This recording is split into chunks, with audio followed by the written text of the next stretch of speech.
Recentemente eu tava revendo algumas obras e começando algumas novas, tipo Devilman e Dororo pra, vídeos. E entre elas eu tava revendo Black Clover, porque por mais que não pareça, é uma obra que eu só gosto muito, já que além de ser uma das primeiras que eu vi, eu comecei a ver essa bagaça lá no primeiro episódio. Detalhe isso quando o anime começou a lançar ele, então eu acompanho Black Clover já faz muito tempo. E revendo essa obra, eu cheguei em uma das lutas que eu acho simplesmente mais legais de toda a obra, que é Dante versus Magna, porque papo, toda a construção e o peso que essa luta tem no mangá é simplesmente absurdo. Então vamos falar um pouco de Dante versus Magna e como essa luta consegue ser simplesmente genial. Sim, eu tô alguns anos atrasado pra falar dela, mas eu acho que vocês relevam, né? E bem, eu sou o Felipe, e o papo dessa luta é que ela é completamente inesperada. A gente tava vendo até ali o Asta lutar com os bichos que podiam simplesmente explodir o reino com um ataque, cortando uma parada que era tipo um mini sol, e do outro lado o Dante em 100% esculachando esse mano aqui, que não me perguntem o nome dele porque eu nunca decorei, só que no meio desses gigantes quem acaba sendo introduzido na luta é o Magna, o que é interessante por si só, porque a primeira coisa que vem na nossa mente é beleza, o que o Magna vai fazer ali? Irmão, o Magna só não era alguém forte pra estar ali, papo de que o Dante poderia vencer ele com um peteleco, eu não tô nem zoando, ele só muito podia vencer o Magna com um peteleco. A escala de poder da obra tava simplesmente em outro nível, e ali no meio a gente tinha o Magna. Ele era só um humano. Nenhum grande crescimento de poder ele tinha mostrado, que o mangá faz questão de reforçar pra gente mais de uma vez, quando ele não só ataca o Dante e causa meio que zero de dano, mas também usando as falas dos próprios personagens. A gente vê o Dante meio que tratando ele como se ele não fosse literalmente nada, nenhum incômodo. Irmão, o maluco só meio que manda um muito bate aí, quando tu cansar tu vai embora. A obra faz questão de deixar muito claro que o Magna ali não era nem de longe uma ameaça pro Dante, um bagulho que é muito interessante, já que a obra usa esse início de luta pra construir toda a narrativa pra gente, não só mostrando o quão fraco era o Magna, mas também o quão ruim foi essa fraqueza pra ele, já que por ser fraco ele não conseguiu nem mesmo ajudar o Yami, que foi capturado e meio que levado pela galera. Naquele ponto a gente tinha visto as escalas de poder da obra crescerem de uma forma tão absurda que aquele personagem que era importante no início dela era só um humano, que se tentasse ajudar provavelmente só ia atrapalhar, e é isso. O Magna foi ficando cada vez mais zilado, e a cada novo grande arco que ia surgindo, ele ia ficando cada vez mais impotente em grandes lutas dentro desses arcos. E isso acabou escalando ao ponto dele se tornar inútil até mesmo para tentar ajudar a pessoa que deu a chance a ele de entrar nos Cavaleiros Mágicos. E é com toda essa construção e com tudo isso que rolou em mente que a gente vê o Magna entrando no campo de batalha para fazer frente ao Dante, um bagulho que é simplesmente loucura de imaginar. Tanto que toda essa construção que rolou com o Magna me lembra até um pouco o que rola com o Ban em Nanatsu no Taizai. O Ban inicialmente é apresentado pra gente como um pecado tão forte quanto os outros. O Ban tá nivelado com todos os outros capitais, com exceção do Scannou, porque Scannou tava acima de todo mundo no início da obra, a gente só não sabia. Mas ainda assim, na primeira temporada de Nanatsu, o Ban era alguém que sozinho podia virar uma luta completamente a favor dos pecados, mas o poder da obra começou a subir de uma forma só exponencial. E diferente de vários outros pecados, o Ban inicialmente não acompanha esse ritmo. Ele tenta ficar mais forte, ele usa o que ele tem a favor dele, mas ainda assim ele fica pra trás a ponto de se sentir literalmente inútil por ser tão fraco. E Black Clover trabalha muito dessa pegada em relação ao Magna, só que numa pegada um pouco diferente de Nanatsu. O Magna não podia ser bufado de uma hora pra outra, por alguns motivos. O primeiro é, ele não é o Yuno, e o outro, dentro de Black Clover, boa parte das capacidades de um feiticeiro vem não só dos feitiços que ele tem à disposição dele, que é um dos raros casos que consegue fazer um mago muito mais fraco bater de frente com alguém muito mais forte. Um ótimo exemplo disso é esse mano aqui com o feitiço de balança dele, não me pergunta o nome do feitiço, já que graças a esse feitiço ele conseguia desbalancear outros personagens muito fortes, meio que equilibrando as coisas. Mas o Magna até ali não tava no meio dessa exceção, ele só tinha habilidades bem limitadas, tipo jogar bola de fogo em alguém ou criar um taco de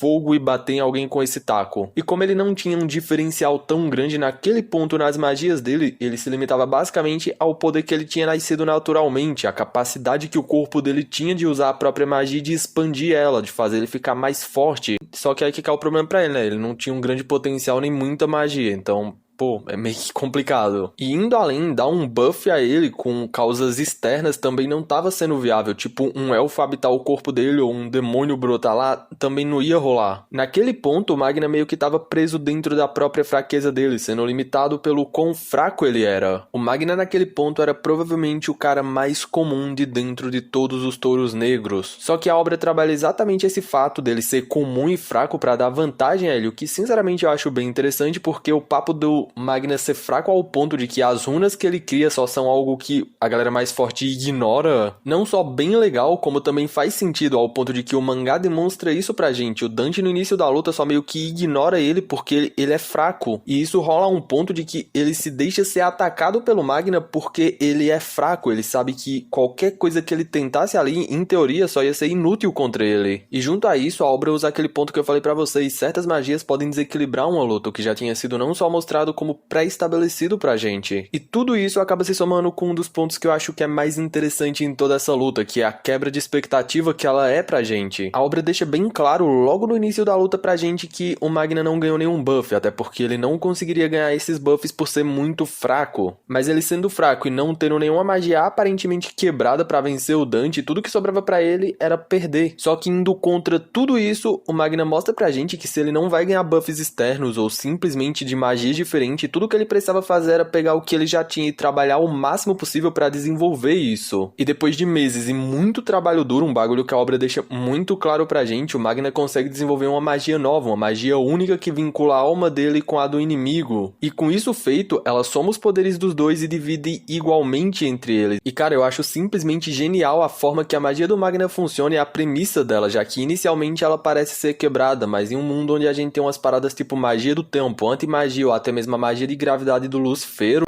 a magia dele acaba se tornando uma parada bem mais normal do que parece. Ela não garante vantagens a ele ou muito menos a vitória. Tudo que ela faz é nivelar ao máximo possível a luta dele. E isso em relação a poder bruto mesmo, mas é só isso. O resto é com Magna. Vencer vai depender exclusivamente dele. Como a gente vê na luta do Dante e do Magna. Ele vence por cansaço e não porque ele era superior, já que o Dante durante a luta foi superior a ele por ter a capacidade de cura, coisa que ele não tinha mesmo nivelado com ele. Só que é nesse ponto que a obra explora um outro ponto bem interessante desse personagem, que a gente vê desde o início da obra. Ele é persistente, ele é só muito persistente, porque no fim é isso que dá a vitória a ele em cima do Dante. O Magna não vence porque eles estavam nivelados, ele consegue lutar porque eles estavam nivelados. Ele vence não só porque ele é persistente, mas principalmente porque ele é fraco, já que sendo fraco ele sabe muito bem as limitações que ele tinha, tipo, não sair queimando mana sem parar, porque ele não tinha esse luxo, coisa que o Dante não tinha, o que consolida a derrota